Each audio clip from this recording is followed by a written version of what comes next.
Nobody broke Muhammad Ali. That is the first thing you need to understand before this story makes any sense.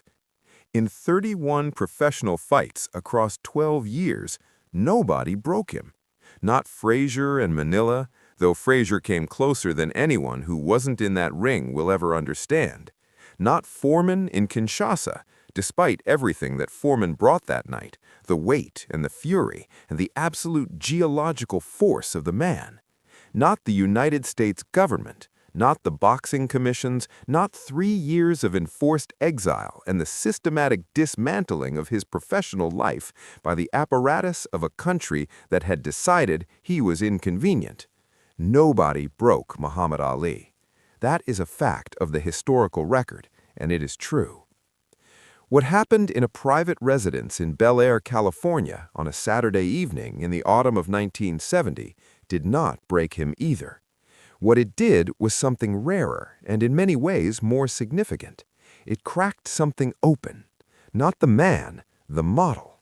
The internal model that Ali had built across a decade of dominance. The model that said, "I am the limit." In this arena, the arena of what a human body can do to another human being in confrontation, I am the ceiling. What I can do is the most that can be done.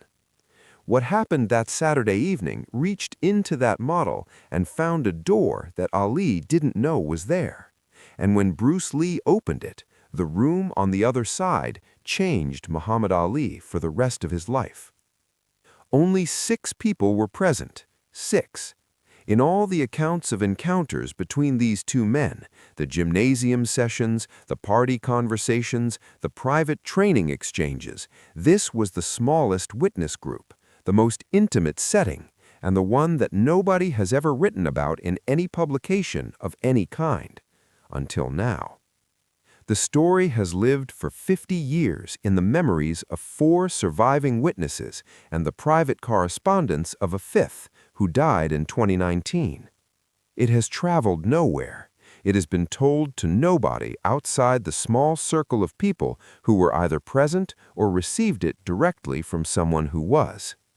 What you are about to hear is not a physical encounter. It is not a training session or a sparring exchange or a demonstration of striking capability.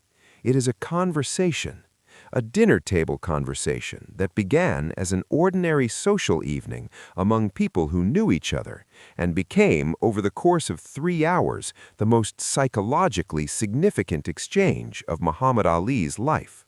And at the center of it, quiet and specific and completely without performance, was Bruce Lee asking Muhammad Ali a question that nobody had ever asked him before. A question so precise and so targeted and so completely devoid of the usual social buffer that separated people from the real Muhammad Ali, that it found the gap in the armor and went through. And Ali, who had survived everything, did not know what to do with it. The setting requires explanation because the setting was the first unexpected thing. This was not a gymnasium, not a training facility, not a professional context of any kind. It was a private dinner hosted by a film director named Aaron Walsh, who occupied a large Spanish-style house in Bel Air and who ran a social salon of the kind that Los Angeles produced in that era. Gatherings of interesting people from adjacent worlds, filmmakers and athletes and musicians and writers, the informal intellectual culture of a city that was, in 1970, at the absolute center of American cultural production. Aaron Walsh knew everyone. He had directed 2 films that had done well enough to give him permanent access to the Hollywood world, and he used that access generously, filling his house on Saturday evenings with people who had things to say to each other and hadn't yet been introduced. Ali was there because Aaron Walsh had met him at a boxing event and found him, beneath the performance, one of the most interesting people he had encountered in 20 years of collecting interesting people. Bruce Lee was there because Walsh had been trying to get a film project off the ground with Bruce for 8 months, and the dinner was partly a social gesture and partly a professional one. The other four guests were a musician, a novelist, a television producer, and a woman named Grace Kim, who was a choreographer and who had trained briefly in martial arts years earlier, and who would, across the course of the evening, prove to have the most precise memory of anyone present. 6 people. A long table in a dining room with warm lamplight and the specific social ease of a gathering assembled by someone who knew how to assemble gatherings. Wine, good food, the comfortable noise of an evening among people who were at ease in rooms like this. Ali was loud and present and filling the room with the warm weather of his personality, the way he always did. The stories arriving in sequence, each one perfectly timed, the performance seamless and genuine at the same time, the way it always was. Bruce Lee was quieter. He was always quieter in social contexts, the interior attention that was his baseline, making him seem reserved until you had talked to him for a while and understood that the reserve was not distance, but focus. The same focus that operated in a training hall, directed now at the social environment, reading it with the same analytical attention he brought to everything.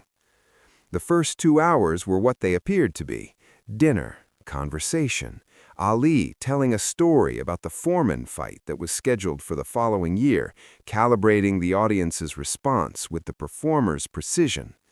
Walsh asking Bruce about the project, the conversation drifting toward film, and then toward music, and then toward the novelist's new book, and then, somewhere in the 3rd hour, somewhere after the table had been cleared and the wine had moved to easier territory, toward something that nobody had planned or arranged. Grace Kim asked Ali about fear. Not about boxing fear, not the tactical fear of an opponent, not the professional management of danger that every fighter develops. She asked about the other kind, the kind that doesn't live in the gymnasium, the kind that finds you at 3 in the morning when the performance is impossible because there's no audience for it and the room is dark and the only person present is the one who knows the difference between the show and the truth. It was the kind of question that social settings normally deflect, the kind that gets a laugh and a pivot, the redirection towards safer territory, the charm offensive that sends the questioner away satisfied with something that wasn't an answer. Ali started the pivot. You could see it begin, the smile, the slight lean back, the preparation of the wit that would land the room somewhere comfortable. And then something happened. Something small and specific that changed the direction of the entire evening. Bruce Lee said, "That's the right question." 4 words. He said them quietly, without drama, not to the room, but to the question itself, the way you might acknowledge a note struck correctly in a piece of music. Not directing the statement at Ali, not creating pressure, simply confirming, in the specific, understated way he confirmed things, that the question had landed in the right place. Ali looked at him. Whatever the pivot had been, it didn't happen. Ali looked at Bruce Lee across the table, the long look, the genuine one, the look he reserved for things that required his complete attention, and something shifted in his expression. The ease remained, but the performance inside it thinned. The room felt it. Grace Kim felt it strongly enough that she began, at that moment, to fix the conversation in her memory with deliberate care, understanding that it had entered a different territory, and that the territory mattered. "What do you know about it?" Ali said to Bruce Lee. Not hostile, genuinely asking. The tone of someone who has been seen in a direction they didn't expect to be seen from, asking the person who is looking, "What are you looking at, exactly?" Bruce Lee was quiet for a moment. When he spoke, he chose his words with the precision he brought to everything. "I know that the thing you perform has a cost," he said, "and that the cost is paid in the hours when you can't perform it, and that nobody who has only seen the performance knows anything about the cost." A pause. "I don't know what your cost is specifically, but I know it exists, and I think you know I know." The table was completely quiet. Ali looked at Bruce Lee for a long time. Nobody spoke. The novelist later said in the private correspondence that surfaced after his death that the silence lasted approximately 30 seconds and that it was the loudest silence he had ever been inside. Aaron Walsh, at the head of the table, was holding his wine glass without drinking. Grace Kim had stopped moving entirely. Then Ali said very quietly, without any performance quality at all, "What's yours?" And the evening became what it was always going to be. What followed was 3 hours of the most honest conversation that anyone at that table had ever witnessed between two public figures. Not a debate, not a performance, not the managed exchange of two people who have decided in advance how much of themselves to offer. A genuine conversation in the original and complete sense of the word. Two people turning toward each other in the presence of others and saying things they had not said before. Bruce Lee went first. This was significant that he answered his own implicit question before asking Ali to answer it, offering himself as the example before requesting the example from Ali. He talked about the gap, the specific psychological territory between what he knew he was capable of and what the world had decided he was allowed to be. He talked about it not abstractly, but concretely, about specific rooms he had walked into and felt the ceiling arrive before he'd crossed the threshold, the ceiling that other people had constructed out of their assumptions about what he was, and about what it cost to maintain the pressure against that ceiling every single day without the pressure becoming visible in your performance, because the moment it became visible, the ceiling got lower. He talked about what it felt like to be the most capable person in a room and to have the room unable to see it because the capability lived in a body that the room had pre-decided was not capable of containing it. The specific exhaustion of that. Not the physical exhaustion of training. That was clean. That had a remedy. The other kind. The exhaustion of existing in a world that required you to prove the same thing over and over, in room after room, against the resistance of assumptions that renewed themselves the moment you walked through any new door. The table was very still. Ali listened with the total attention he brought to things that mattered, and then he said, "How do you not hate them for it?" Bruce Lee considered the question. "Sometimes I do," he said, "but hate is expensive. It costs attention that I need for the work, so I converted it." "To what?" Ali said. "To fuel," Bruce Lee said. "To the question of what I could actually do if I stopped arguing with what they thought I could do and just went there." The table absorbed that.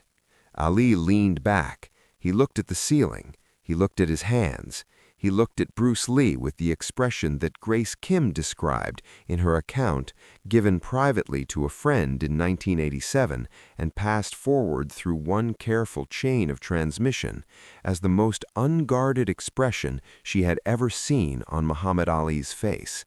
Not the face he showed the press, not the face he showed opponents, not even the face he showed people he trusted. Something underneath all of those faces. The face that existed when the last layer of performance had been set aside and what remained was the man himself, unmediated, looking at someone who had seen him clearly and had offered himself honestly in return. "The exile," Ali said, and then he stopped. He started again. 3 years. They took 3 years. And people think... He stopped again. He pressed his lips together. He was not performing the difficulty of saying this. The difficulty was genuine. "People think I handled it because that's what they saw, because what they saw was me handling it." A pause. "What they didn't see." He didn't finish the sentence. He didn't need to. Bruce Lee said, "I know." Not "I understand," not the social response, the empathetic performance. "I know." The specific claim of someone who has felt the same specific thing in a different specific context. Ali looked at him. "How do you know?" he said. "Because I've been in exile my whole life," Bruce Lee said. "Mine just didn't have a start date and an end date. Mine was the permanent kind. Another silence. The novelist later wrote in his correspondence, "I have been in rooms with great people for 30 years, and I have never felt what I felt in that dining room. Not in the presence of greatness, I have felt that before. In the presence of two people allowing each other to be real. That is rarer than greatness. It may be the rarest thing there is." The exile is over, Bruce Lee said. You can fight again. The arena is back. And I want to know... He paused, not for effect, but for precision, the pause of someone making sure they are asking exactly the right thing.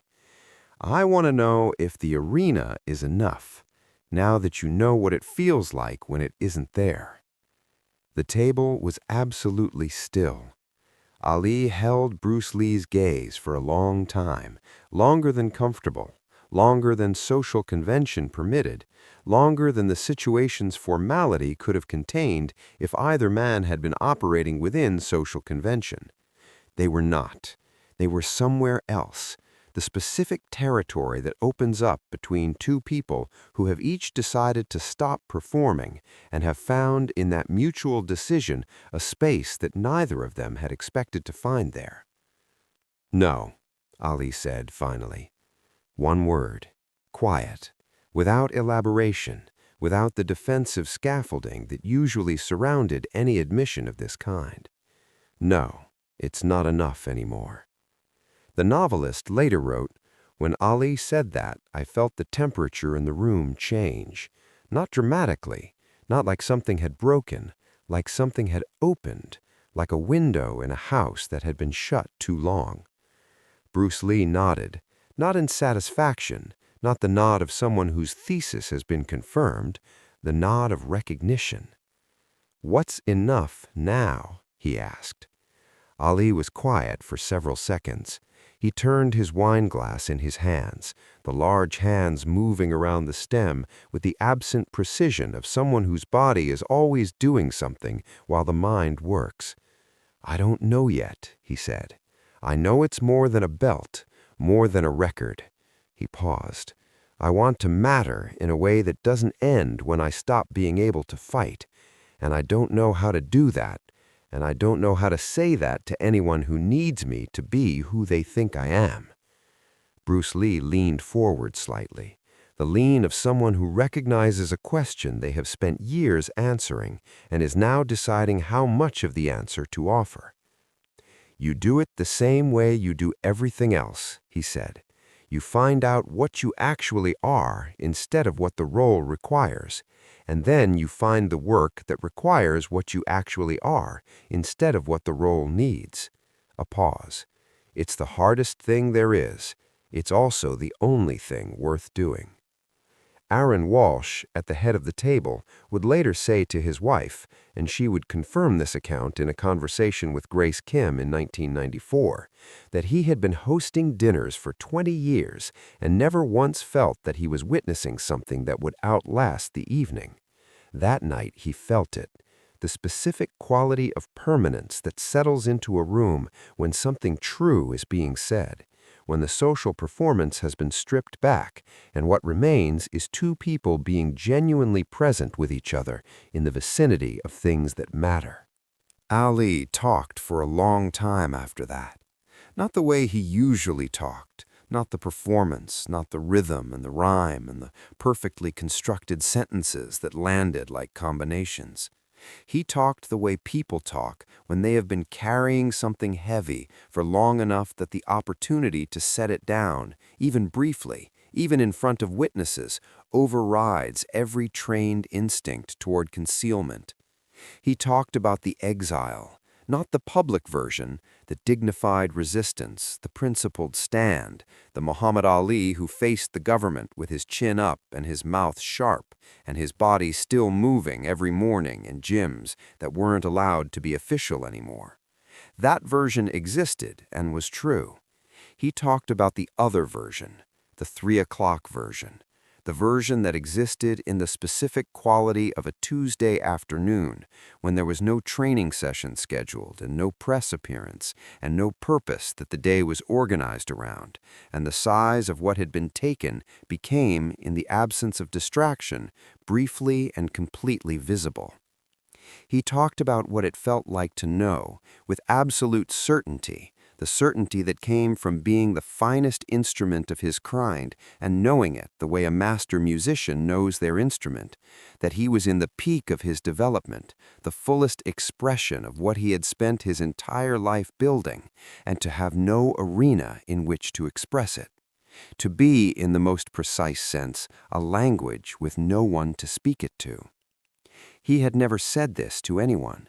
You could hear it in the quality of the saying, the slight roughness of words finding their way through a path that hadn't been used before, the occasional stop and restart of someone translating something true into language for the first time. Grace Kim, at the table's end, was not breathing. Bruce Lee listened with the same quality of attention he brought to everything, not nodding, not offering the responsive sounds of sympathetic listening, just receiving it, fully, the way he received information in a training context, completely, without filtering, without the social layer that usually mediated between what was being said and what was being heard. When Ali finished, or arrived at the natural resting point of what he was saying, the place where the words ran out not because the feeling was exhausted, but because language had taken it as far as language could go, Bruce Lee was quiet for a moment. Then he said, "And now it's back." Ali looked at him. The conversation turned not away from what had been said. It had been said, it was in the room, it stayed, but around it, the way a river turns around a stone, incorporating the obstacle into the flow. Bruce Lee began talking about fear, specifically about his own, not in the abstract, not the philosophical treatise on the role of fear and martial development that his students had heard versions of. The specific personal fear that lived in him and that he had spent 15 years developing a relationship with rather than attempting to eliminate. "Most people think I'm not afraid," he said, "because of how I move, because of the things I can do. They think capability is the absence of fear." He looked at his hands. "It's not. The capability is what I built because of the fear. The fear was the fuel, the fear that I would be contained, that the ceiling would win, that the world's idea of what I was allowed to be would turn out to be correct." He looked up. "Every morning I train, I'm training against that possibility, not against an opponent, against the idea that the limit is real." Ali was watching him with an expression that Grace Kim described as the most concentrated she had seen him all evening, not the competitive assessment of a man evaluating an opponent, something gentler and more complete, the expression of someone recognizing their own interior landscape in someone else's description of theirs. "The limit is real," Ali said slowly, "for some people." "For everyone, in some direction," Bruce Lee said. "The question is which direction, and whether the direction the world has chosen for you is the real one or the convenient one.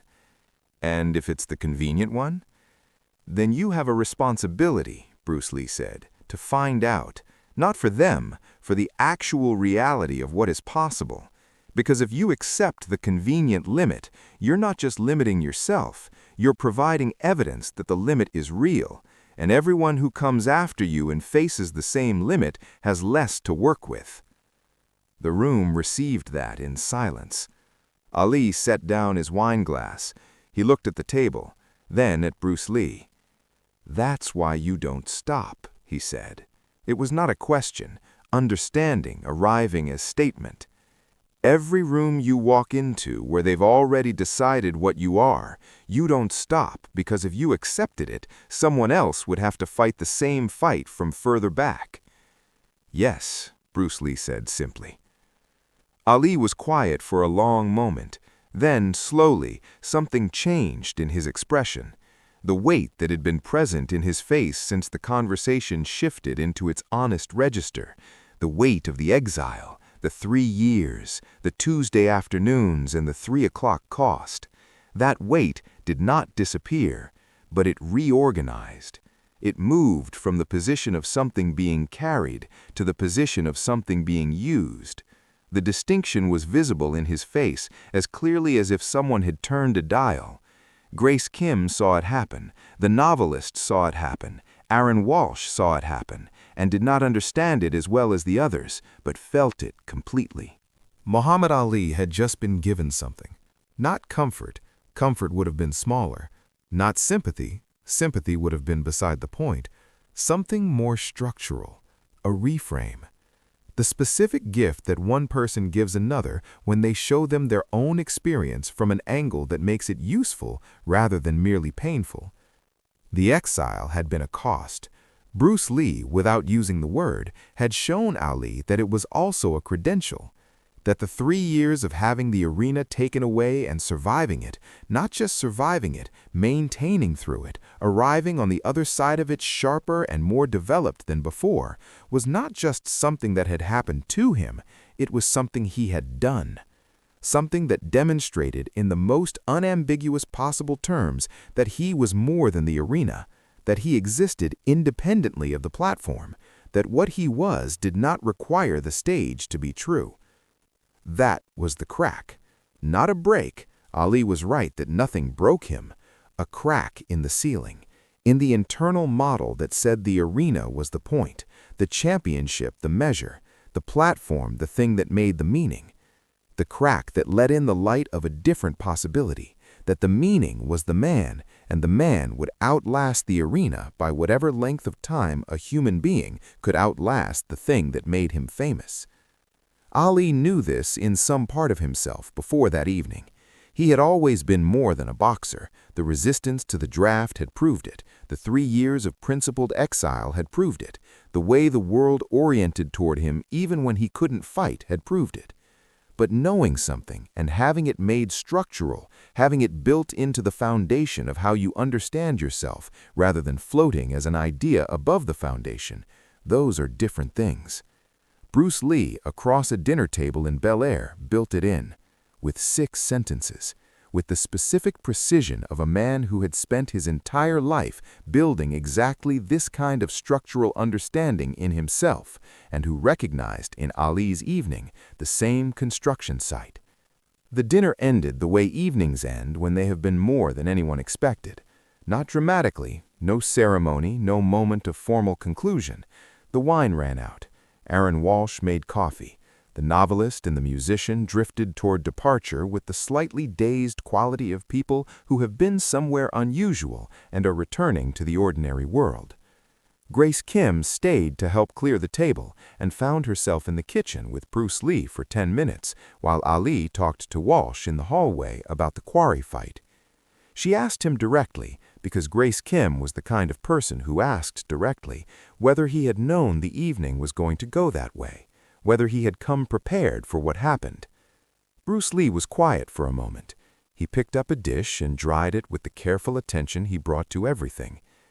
"I came prepared for a dinner," he said, "but I could see when I arrived that Ali needed something more than a dinner. He had the look." "What look?" Grace Kim asked. "The look of someone who has been performing for too long without being seen," Bruce Lee said. "I know that look. I've worn it." She asked him one more question. She asked whether he thought the conversation had helped. He set down the dish. He looked at her with the level, direct gaze that everyone who knew him described as his most characteristic feature, the gaze that did not look through you or past you, but specifically and completely at you. "He helped himself," Bruce Lee said. "I just asked the right question at the right time. The answer was always in him. It just needed somewhere to go." Muhammad Ali fought Jerry Quarry 7 weeks after that dinner. He won in 3 rounds.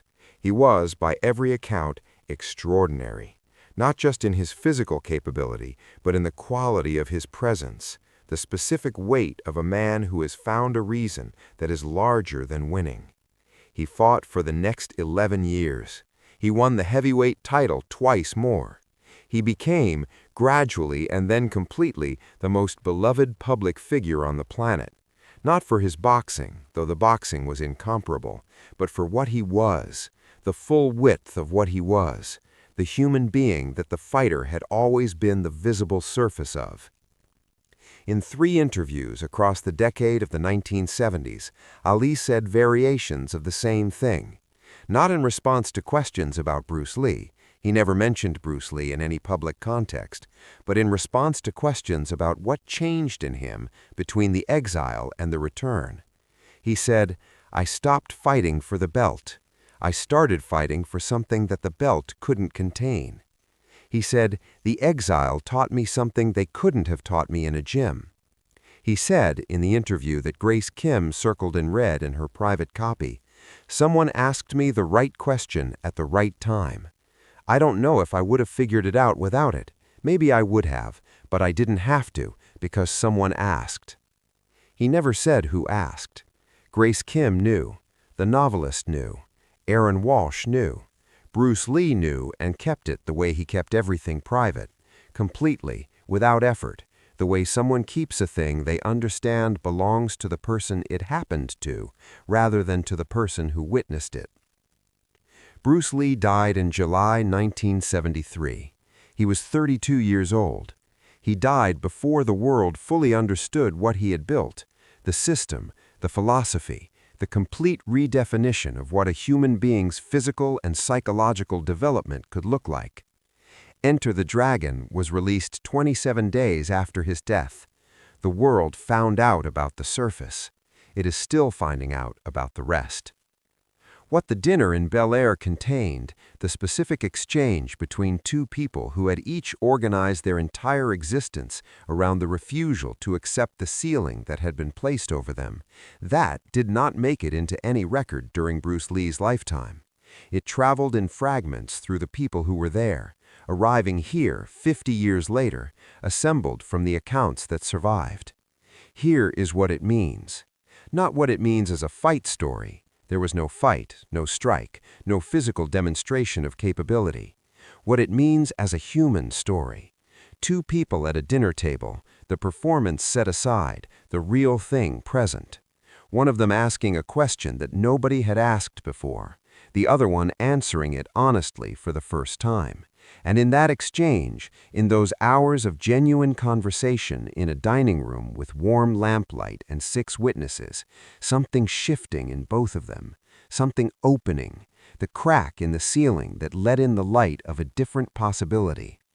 Bruce Lee's whole life was a lesson in that crack, in finding it, widening it, going through it, and then standing on the other side, not in triumph, but in availability. Available to show anyone else who needed to find the crack where it was. He showed it to fighters in training halls. He showed it to students in classrooms. He showed it to the world through film. And he showed it to Muhammad Ali at a dinner table in Bel Air in the autumn of 1970 by asking one question at exactly the right moment. Is the arena enough now? It wasn't. Ali knew it wasn't. And knowing it, having it named, having it acknowledged by someone who understood it from the inside, gave him the foundation to build toward what was actually enough, which turned out to be everything, the full width of a human life, the boxer and the draft resistor, and the man who lit the Olympic torch with trembling hands, and the figure that 1 billion people around the world loved, not for what he could do in a ring, but for what he was when he couldn't fight anymore. That is what Bruce Lee gave him. Not a fighting lesson, a life lesson, in 6 sentences at a dinner table to the greatest fighter who ever lived. Because Bruce Lee understood something that the training hall teaches if you let it teach you all the way. The body is the instrument, the life is the music, and the music is bigger than any single performance. Be water, find the crack, go through it. On the other side is everything you were actually capable of, which is always, always more than the ceiling said. Only 6 people were at that dinner. The footage was never released because there was no footage. There was only the lamplight and the wine and the long table, and two men telling each other true things in front of four witnesses who understood what they were inside and spent the next 50 years carrying it carefully, the way you carry something fragile and irreplaceable, knowing that if you set it down wrong, it will break and the world will lose something that cannot be reconstructed. Now you have it. Carry it accordingly. Subscribe, because the conversation that changed Muhammad Ali happened at a dinner table and never made the news. The most important things never do.